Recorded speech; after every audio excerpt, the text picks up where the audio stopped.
let's go back to our guests to understand just where the Israel-Hamas war is currently poised. Lev, Aaron, if I could begin with you.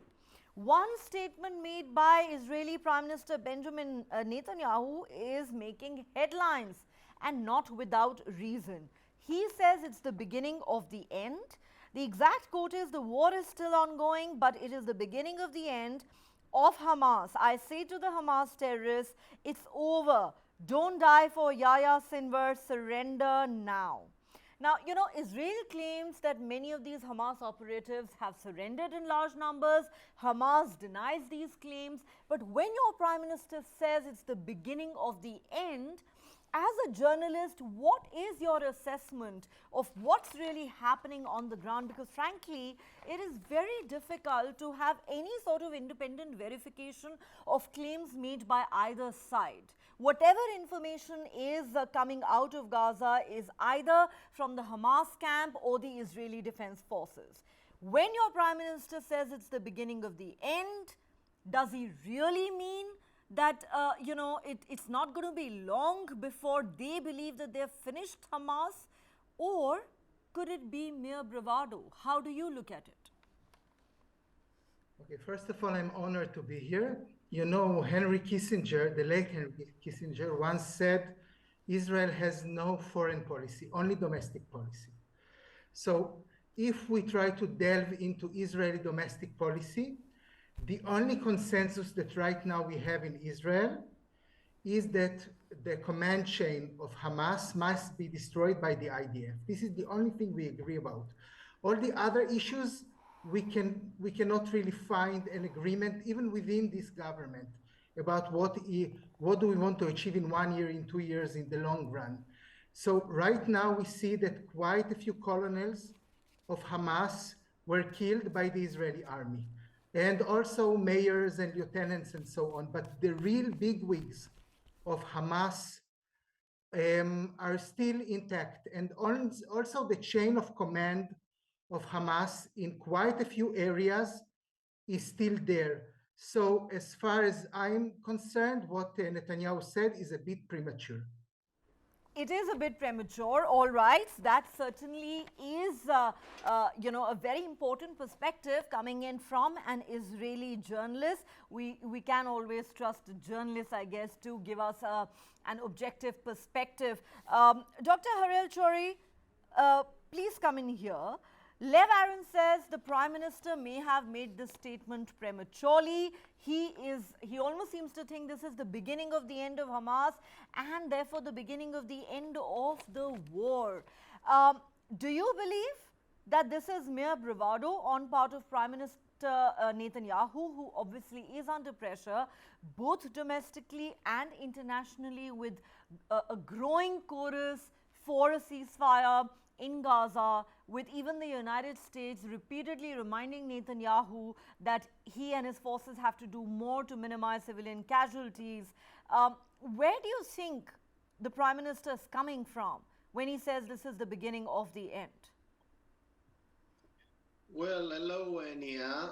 Personally, I think Netanyahu basically wants to, to cut down or to save whatever can be saved at the moment by simply saying to Sinwar what you can hear already from many, many Palestinians, including just less than an hour ago. I saw a really startling video coming out from the Strip with really a poor Gazan saying to Sinwar, surrender, surrender. You lost it with your vicious plan. Look what you brought on us. So you hear a lot of voices like that from the Gazans as well. It's not just a wish of Netanyahu. In military terms, I can see the deterioration of Hamas infrastructure. For example, in the north, just give it a few days, and it won't be the same mighty force they had before the war. Okay. What you saw, for example, in the past few days with those surrenders in dozens is a clear indication. And I will tell you why. Usually people don't talk about it. It's not just about breaking their spirit. It's also the fact that the tunnels cannot be used in great measures. I'm not saying totally, okay, don't get me wrong, but they would at least be able to go south when push comes to shovel, and they did not.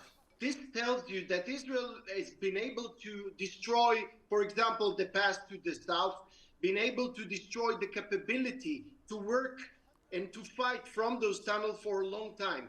So instead, they're surrendering. And this is a clear sign of breakdown. Now, I agree with Lev that it will take time. It will take time, no doubt about it. But I think that Netanyahu basically wants to save what can be saved at the moment, to tell Sinwar, listen, we can end this war by surrendering, give us our kidnapped, and that's it. Okay, before I go across to our Indian guest, I need to put this question to our Israeli panelists, starting with you, Dr. Harel Chore, also because I believe that you have to leave the show around 8:30. On the one hand, of course, you have the US solidly backing Israel. On Friday, in fact, controversially, the United States vetoed the Security Council resolution calling for, a humanitarian ceasefire, something that even the UN chief has criticized the US for. But on the other hand, there is also this sense that the US is now mounting pressure on Israel, saying you've got to do more to protect civilians. And very interestingly, over the weekend, there was an unconfirmed report put out by Times of Israel, which said that the Biden administration may finally have set a deadline for the Netanyahu government, saying wrap up your military campaign before the end of the year. You have until the 31st of December. Is there any truth to that? What are your thoughts on these unconfirmed reports that have emerged over the weekend? As far as I hear, it's not that rigid. I heard those reports by Politico mainly, and I checked. And Times of Israel. Times of Israel. I heard it from Politico, probably Israeli sources quoting Politico, but it doesn't matter. From the Israeli perspective, from what I've heard, I was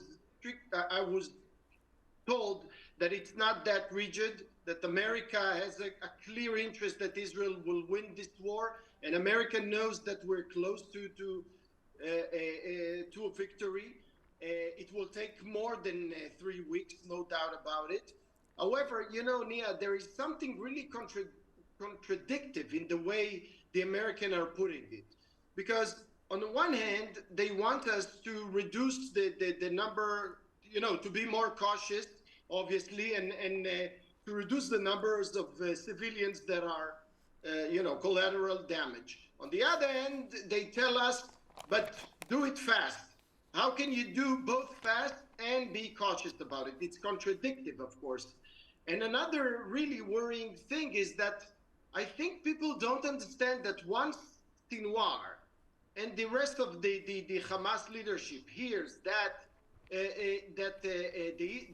America, for example, is putting a deadline, they're saying, great, all we need to do is just wait 3 weeks, 4 weeks, 5 weeks, and then we can come out victorious. And this is really something that damaged the efforts, not just of Israel. We need to understand, not just of Israel, but whoever wants this war to be concluded with the full destruction of Hamas. And there are many actors in this area that this is exactly what they pursue. This is exactly what they want, despite of the fact that they will use, tons of lip service. But we can number them. And so I think it's really counterproductive. I must say that as you make those very interesting points, I agree with you. The American stand has been very contradictory, especially in the last few days. On the one hand, they veto the UN Security Council resolution asking for a ceasefire. On the other hand, they seem to be almost publicly chiding Netanyahu and Israel, saying there's a gap between Israel's stated intention to protect more civilian lives and the reality on the ground. and now these reports about a possible deadline that the US may have set. But let's not forget, it's not just Israel which is under pressure. The Biden administration is under growing pressure at the moment because many are blaming them for what is happening in Gaza, and President Biden has an election to face next year, and it's not just the Republicans who are likely to weaponize this issue in 2024. There are many Democrats who are increasingly uncomfortable with the stand taken by the Biden administration. Let's be very clear about it. Therefore, I think that is what explains the contradictory stand of the United States. Lev Aaron, very quickly, before I slip into another break, your thoughts on the question that I put to Dr. Chore. Do you believe the reports that suggest that the Biden administration may well have set a deadline of 31st of December 2023, asking Israel to wrap up its military campaign against Hamas by then? No, I don't really believe. Israel is part of a camp with the Emirates, with Saudi Arabia, with other moderate Sunni countries, and too much is at stake. So rumors are one thing, but in reality, we saw what the Americans voted and vetoed. And I think the deeds are more important than the things that we read in the newspapers.